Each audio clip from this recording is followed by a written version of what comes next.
Millet Marvels, changing the way world eats by Tenali Double Horse.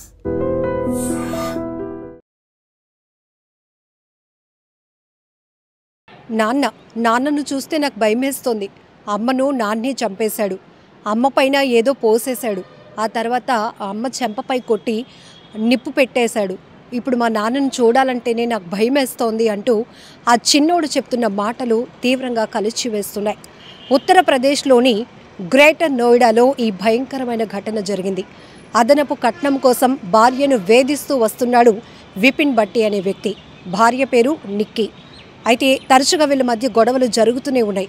అయితే ఈ చిన్నవాడు చెప్తున్న మాటలు ప్రకారం ఆ తల్లిని అంటే తన తల్లిని తన తండ్రి చంపేశాడు అంటూ ఆ అబ్బాయి అందరి ముందు చెప్తున్నాడు. పోలీసుల ముందు కూడా అదే చెప్పాడు. దీంతో పోలీసులు అతన్ని అదుపులోనికి తీసుకున్నారు. అయినా కూడా ఎలాంటి పశ్చాత్తాపం అతనిలో కనిపించలేదు. నా భార్యను నేనే చంపేశాను, నా చేతులారా నేనే పోగొట్టుకున్నాను నా భార్యను అనే ఎలాంటి తనొక నేరం చేశాను, ఒక తప్పు చేశాను అనేటటువంటి రియలైజేషన్ కూడా అతనిలో కనిపించలేదు అంటూ కూడా చెప్తున్నారు. అయితే ఈ కుర్రవాడు చెప్తున్నట్టుగా ఎవరైతే ఇప్పుడు ఈ నేరస్తుడు ఉన్నాడో ఈ కసాయి భర్త, ఆమె అతడి తోబుట్టు అయినటువంటి తన చెల్లి ముందు తన కొడుకు ముందే ఈ దురాగతానికి పాల్పడ్డాడు. ఆమె పైన ఏదో ఫ్యూయల్ పోసి పెట్రోల్ లాంటి ఒక ద్రావకాన్ని పోసేసి చెంపపై కొడితే ఆమె అలా పడిపోయింది. తర్వాత నిప్పు పెట్టి ఆమెను అత్యంత దారుణంగా హతమార్చినటువంటి కసాయి వాడు ఈ భర్త అని చెప్పుకోవచ్చు. ఇది యూపీలో జరిగినప్పటికీ కూడా ప్రతి ఒక్కరిని తీవ్రంగా కలిసివేస్తోంది. సోషల్ మీడియాలో ఈ చిన్నోడు చెప్తున్నటువంటి మాటలకు సంబంధించి కానీ ఆ భార్యాభర్తలు ఎంత అందంగా కనపడుతున్నారంటే ఫొటోస్లో, సో వాళ్ళ జీవితం కూడా అంతే అందంగా సాగిపోవాల్సిన పరిస్థితి. కానీ అదనపు కట్నం కోసం వరకట్నపు వేధింపులు తట్టుకోలేక ఒకవైపు భర్త చేతిలో బాధలు భరిస్తూనే ఉంది, ఎన్నో గాయాలైనటువంటి పరిస్థితి. కానీ అదే భర్త చేతిలో తను అత్యంత దారుణంగా హత్య గావించబడతాను అని కూడా ఆమె ఊహించుకోలేదు.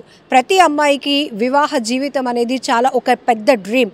సో అమ్మ వాళ్ళ ఇంట్లో ఆర్థిక స్తోమత ఎలా ఉన్నా కూడా ఉన్నంతలో ది బెటర్గానే తల్లిదండ్రులు అన్నీ ప్రొవైడ్ చేస్తూ ఉంటారు పిల్లలకి. మరీ ముఖ్యంగా ఆడపిల్ల, సో పెళ్లి తర్వాత ఎక్స్పెక్టేషన్స్ కూడా అలానే ఉంటాయి. అమ్మా నాన్న నన్ను ఎంత బాగా చూసుకున్నారో కాబోయే భర్త తన మెడలో 3 ముళ్ళు వేసి తన జీవితంలోనికి రాబోతున్నటువంటి ఆ భాగస్వామి కూడా అంతే బాగా చూసుకోవాలి. ఒక్కొక్క రకంగా చెప్పాలంటే ప్రతి అమ్మాయి కొన్ని మల్టీ పాత్రలు ఎక్స్పెక్ట్ చేస్తూ ఉంటుంది. అమ్మలా చూసుకోవాలి, నాన్నలాగా చూసుకోవాలి, నాన్నలా బాధ్యతగా చూసుకోవాలి, ఫ్రెండ్ లాగా నన్ను ట్రీట్ చేయాలి, అన్నీ షేర్ చేసుకోవాలి. ఇలా ఒక వ్యక్తిలోనే తన లైఫ్లోకి వచ్చి ఒకే ఒక వ్యక్తిలో రకరకాల ఎక్స్పెక్టేషన్స్తో ఉంటుంది. అలాంటిది అంటే కొన్ని చోట్ల నెగిటివ్గా కూడా జరుగుతున్నాయి, కొన్ని చోట్ల అబ్బాయిల పట్ల అమ్మాయిలు వ్యవహరిస్తున్న తీరు కూడా చాలా ఘోరంగా ఉంది. బట్ ఇక్కడ ఈ ఇన్సిడెంట్లో చూస్తే కనుక ఒక చిన్న బాబు, అలానే ఎవరైతే నేరానికి పాల్పడినటువంటి వాళ్ళ చెల్లి కూడా ఇద్దరు కళ్ళ ముందే, వాళ్ళిద్దరి కంటి ముందే ఆ భార్యని అత్యంత దారుణంగా హతమార్చినటువంటి ఈ వ్యక్తిని ఎలా శిక్షించాలో కూడా అర్థం కావటం లేదు. ఒక రకంగా చెప్పాలంటే కొన్ని ఇన్సిడెంట్స్ చూస్తే అటు అమ్మాయిలకి ఇటు అబ్బాయిలకి అసలు పెళ్లి చేసుకోవాలంటేనే భయం వేస్తోంది అంటూ సోషల్ మీడియాలో కూడా మీమ్స్ తెగ వైరల్ చేస్తూ ఉన్నారు.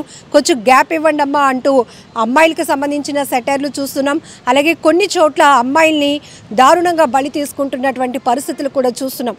ఎక్కడైనా ఒకవేళ భార్యాభర్తల మధ్య విభేదాలు ఉంటే గనక కొంతవరకు కూడా ఆ భర్త చేతిలో ఆమె గాయపడే పరిస్థితులు ఉంటాయి, కానీ ఎదిరించే పరిస్థితులు కొంతమందికి ఉండదు. ఎందుకంటే ఒక రకంగా కుటుంబ బాధ్యతలు కావచ్చు, కుటుంబ పెరిగినటువంటి వాతావరణం కావచ్చు, సో మనమే కొంచెం తగ్గితే కనుక హ్యాపీగా ఫ్యామిలీ వెళ్ళిపోతుంది అనుకున్న క్రమంలో కూడా కొంతమంది చాలా దుర్మార్గంగా వ్యవహరించే తీరు చూస్తూనే ఉంటాం. సో ఇక్కడ కూడా ఎంతో అందంగా ఉంది, అతను అందంగా ఉన్నాడు, ఆమె కూడా అందంగా ఉంది, ఒక బాబు కూడా ఉన్నాడు. హ్యాపీగా లైఫ్ లీడ్ చేసుకోవాల్సింది పోయి ఇచ్చినటువంటి కట్న కానుకలు ఇంకా చాలేదని కక్కుర్తితో అదనంగా కట్నం తేవాలి అని చెప్పి చాలా ప్రెజర్ ఇవ్వడంతో ఆ అమ్మాయి పైన తరచుగా ఇద్దరి మధ్య గొడవలు జరుగుతున్నాయి. ఇంక ఈమె నుంచి ఎలాంటి మనీ ఎక్స్పెక్టేషన్స్ కూడా ఇంకా అవ్వదు, ఇంకా నాకు అదనంగా డబ్బు రాదు అనే ఒకే ఒక కారణంతో ఆమెను హింసించడమే కాకుండా ఆమెను పూర్తిగా చంపేయాలి అనుకున్నాడు. అందుకే ఆమె పైన ఒక ఫ్యూయల్ లాంటిది పోసేసి కొట్టి ఆ తర్వాత నిప్పు పెట్టేసినటువంటి ఘటన చాలా దారుణాతి దారుణం. బట్ ఇది కూడా పోలీసుల ఇన్వెస్టిగేషన్లో కాదు కదా, ఆ పిల్లాడే చిన్న పిల్లాడే వాళ్ళ నాన్న గురించి చెబుతూ వణికిపోతున్నాడు అంటే ఎంత దారుణానికి తెగబడుతున్నారో కూడా మనకు అర్థమవుతూ ఉంటుంది. సొసైటీలో జరుగుతున్న జరుగుతున్న ఇలాంటి ఇన్సిడెంట్స్ని చూస్తే మాత్రం ఒక రకంగా ఒక ప్యానిక్లోనికి వెళ్ళిపోయే ప్రమాదం ఉంది.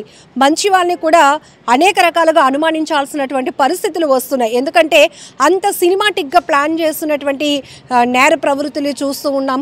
కొన్ని చోట్ల అమ్మాయిలు తెగబడుతున్నారు. సో ప్రియుడి కోసం భర్తల్ని హతమారుస్తున్నారు. దానికోసం ఎన్ని రకాలుగా ప్లాన్లు వేస్తున్నారో, అలానే సుపారీ ఇచ్చి మరీ హత్యలు చేయిస్తున్నారు. సో ఇలాంటివి చాలా చూస్తున్నాం. కొన్ని చోట్ల మరీ దారుణం, పిల్లలు కూడా వదిలించుకోవడానికి వాళ్ళకి విషం పెట్టి చంపేస్తున్నారు, లేకపోతే బస్ స్టాండ్లోకి తీసుకెళ్లి వదిలేసి ప్రియుడితో వెళ్ళిపోతున్నారు. ఇంకా ఎన్ని ఘోరాలు చూడాల్సి వస్తుందో మాత్రం మనం ఎవరూ ఊహించలేం. కానీ ఇప్పుడు యూపీలో గ్రేటర్ నోయిడాలో జరిగిన ఈ ఘటన మాత్రం తీవ్రంగా ప్రతి ఒక్కరిని కలిసివేస్తోంది. నిజంగా ప్రస్తుతం ఉన్నటువంటి సమాజం దేనికి ప్రయారిటీ ఇస్తుంది? ఆర్థిక సంబంధాల చుట్టూ మాత్రమే తిరుగుతోంది. మళ్ళీ ఎన్నికలంగానే చాలా విరక్తి కలుగుతున్నాం. మంచి అనిపిస్తుంది కదా, లేడీస్ కూడా ఛాలెంజింగ్ జాబ్స్ చేసినప్పుడు చాలా బాగుంటది. ట్రాఫిక్ అసిస్టెంట్స్ గా నియమించిన ట్రాన్స్జెండర్స్ అందరితో సాల్యూట్ చేయించుకుంటున్నారు. ఫుడ్ డెలివరీ ఇవ్వటానికి వెళ్ళినటువంటి డెలివరీ బాయ్ అనిల్ పై కళ్ళ ముందు